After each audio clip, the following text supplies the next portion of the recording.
Olá a todos e a todas, Gustavo aqui, e hoje conversaremos sobre a história do movimento. Já é de perfil do projeto nós conversarmos sobre a física de uma maneira mais conceitual, sem aquela carga pesada de matemática.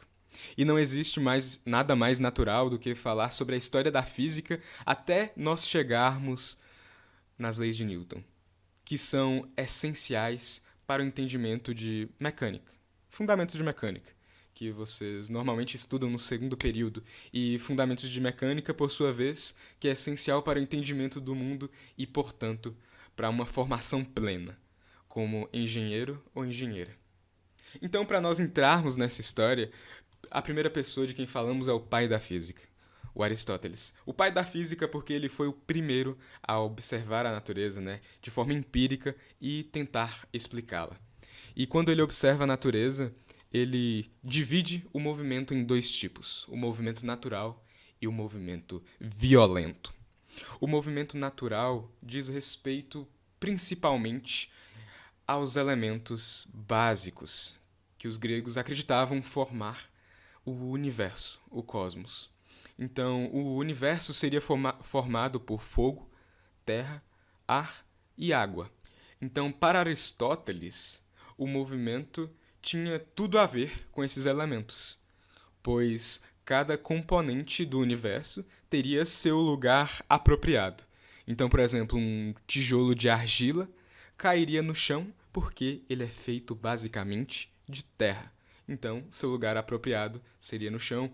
E, por outro lado, a fumaça que sobe aos céus, ela subiria aos céus, teria esse movimento, porque o lugar apropriado dela no ar, porque é feito de ar. A pena, por exemplo, seria para Aristóteles feita de terra e ar. Mas como é feita principalmente de terra, então a pena cairia no chão. E para Aristóteles também, o que ele observava é que quanto mais pesado fosse um objeto, mais rápido ele cairia. Então ele diz que a rapidez, a velocidade, ela é proporcional ao peso. Então, por isso que o tijolo de argila cairia mais rápido que a pena, por causa que ele tem um peso maior. E ele verificava que o céu se movia de uma maneira diferente, mas de uma maneira muito perfeita, porque ele não tinha nenhum tipo de tecnologia de observação como um telescópio, mas ele inferia que as estrelas faziam círculos perfeitos, então só poderia ser formado por outra substância que não aquelas quatro básicas: fogo, terra, ar ou água. Então Aristóteles chama essa substância que forma os céus de quintessência, que significa exatamente quinta essência. Seria o quinto elemento, que é uma substância perfeita que forma o cosmos e deixa tudo perfeito, dentro do pensamento de Aristóteles. E o outro movimento seria o movimento violento, que é um movimento imposto. Porque para Aristóteles, o estado natural de um corpo é em repouso, sempre parado. Então, se não existe nenhuma força alterando esse estado natural de repouso, ele está se movendo. Então, um tijolo ele só se move se alguém empurra, as folhas no chão só se movem se o vento soprar, e aí isso seria um movimento violento, tirando as coisas do estado natural de repouso. Então, sempre que há movimento para Aristóteles, é necessário uma força. E tudo isso ele observava. Ele não fazia experimentos, porque para Aristóteles, se você fizer experimentos, o experimento já é uma coisa artificial, não é algo natural. Não seria a observação da natureza, mas algo feito por ele mesmo, artificialmente. Então ele tentava observar tudo na natureza e explicar por meio da lógica. Mas nós veremos que a lógica por trás da teoria de movimento de Aristóteles estará errada, né? Porque ele basicamente se utiliza do senso comum. Mas essa teoria do movimento de Aristóteles ela vai dominar o pensamento do Ocidente durante 2000 anos.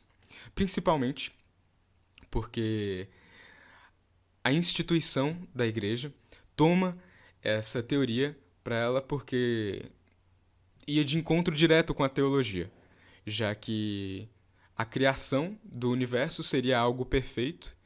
Então, o movimento ser explicado dessa forma, de que o universo é perfeito, seria bem coerente com a crença da época. E alguém que desafiou pela primeira vez isso foi Copérnico, porque dentro do que Aristóteles pensava, então, a Terra não se movia, porque a Terra é algo muito imenso em que nós estamos. Então a Terra não se movia, já que para Aristóteles, para algo se mover, precisa de uma força.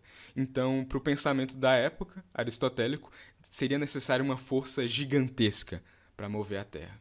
E o primeiro a tentar dizer algo contrário a isso foi Copérnico. Para ele fazia mais sentido explicar os movimentos dos astros se a Terra girasse em volta do Sol.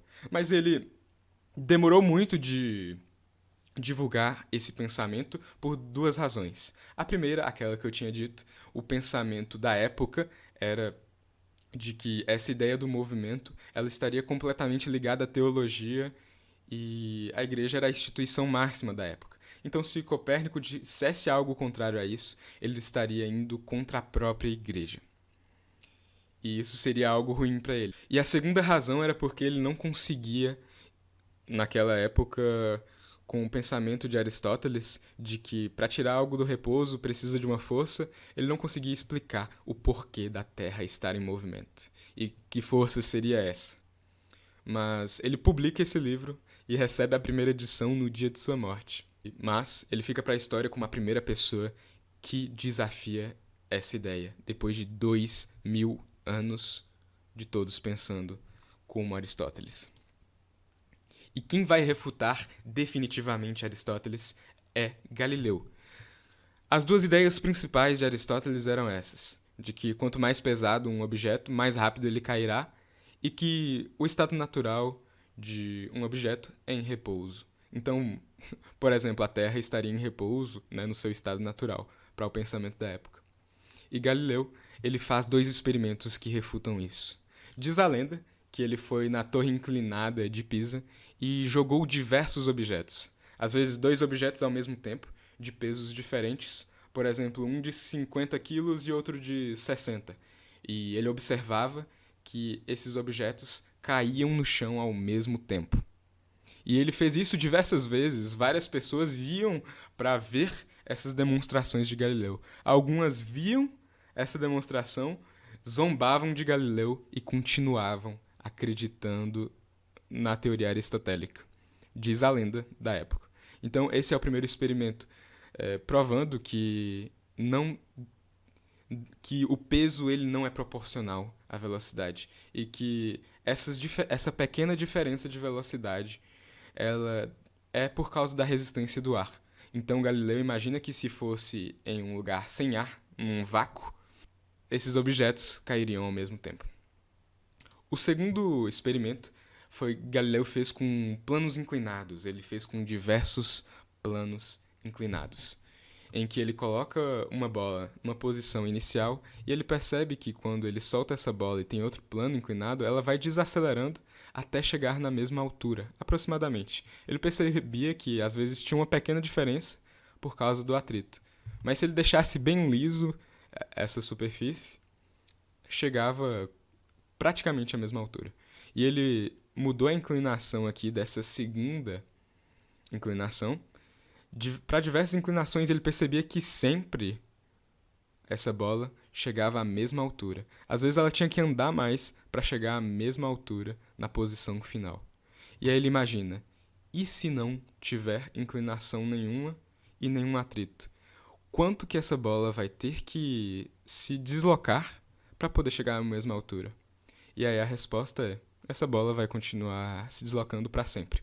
Ela vai permanecer em movimento. E é aí que nasce o conceito, né, com Galileu, o conceito de inércia. Então, se não tiver nenhuma força para alterar esse movimento, essa bola continuará se movendo. Então, ele refuta as duas ideias. Primeiro, a ideia de que o peso é proporcional à velocidade, né? Quanto mais pesado, mais rápido cairá. E de que o estado natural de um objeto é de repouso e que pode existir um estado de permanente movimento. E aí, com isso, Galileu sustenta a ideia de Copérnico de que a Terra gira em volta do Sol, porque não seria necessário uma força gigantesca para a Terra permanecer em movimento, porque era só imaginar agora que a Terra está num vácuo e que está se mantendo em movimento sem nenhuma força atrapalhá-la. Porque Copérnico fez cálculos da velocidade que a Terra teria que ter, né, para dar um giro em volta do Sol em um ano. E ele percebeu que era uma velocidade muito grande. E aí, por isso que ele não conseguiu explicar, né, se existia uma força ou não. E aí, Galileu veio com essa ideia da inércia, de que para algo permanecer em movimento, não precisa necessariamente de uma força.